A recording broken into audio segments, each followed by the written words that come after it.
Quest presents an unabridged recording of A Vow of Obedience by Veronica Black, narrated by Jennifer Ness. Chapter 1. Sister Joan of the Order of the Daughters of Compassion had never seriously contemplated murder, but by the time her train drew in at the station, she was beginning to change her mind.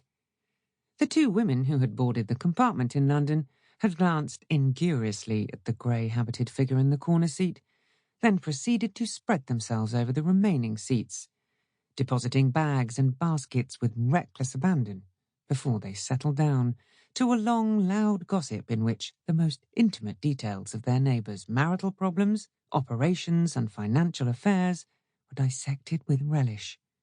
It was impossible to read or even keep one's mind on the passing scenery, as the two shrill voices rose and fell in unison, neither of the speakers paying close attention to what her companion was saying because each was anxious to contribute her share.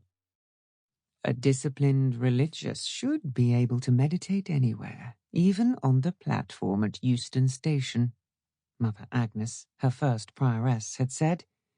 I would like, Sister Joan thought meanly, to see how Mother Agnes would cope with these two. Had she been wearing the old-fashioned wimple with its heavy veil that stifled unwanted sound, it wouldn't have been so bad. But the founder of the order 50 years before had been in advance of her time in advocating garments more suited to the modern age. Sister Joan's grey habit ended above her black-hosed ankles, and her white veil was a short one, showing at the front 2 inches of shining blue-black hair. An impossible costume in which to shut out unwanted conversation. Not safe in your bed these days, the fatter of the two women pronounced the cliché gloomily. Mind you, if I hadn't known her second cousin's first wife, I'd have jumped to the conclusion that she'd run off with a young man. You know what girls are. But it seems she went off to bed, and in the morning, poof, nothing missing except her slippers and dressing gown. And nobody heard a thing. Transported, the other said. Makes you wonder if those tales about flying saucers aren't true. More likely to be kidnapping, said the fat woman. Not that I've heard anything about a ransom note, but then the police wouldn't say, would they? The police? The other opined.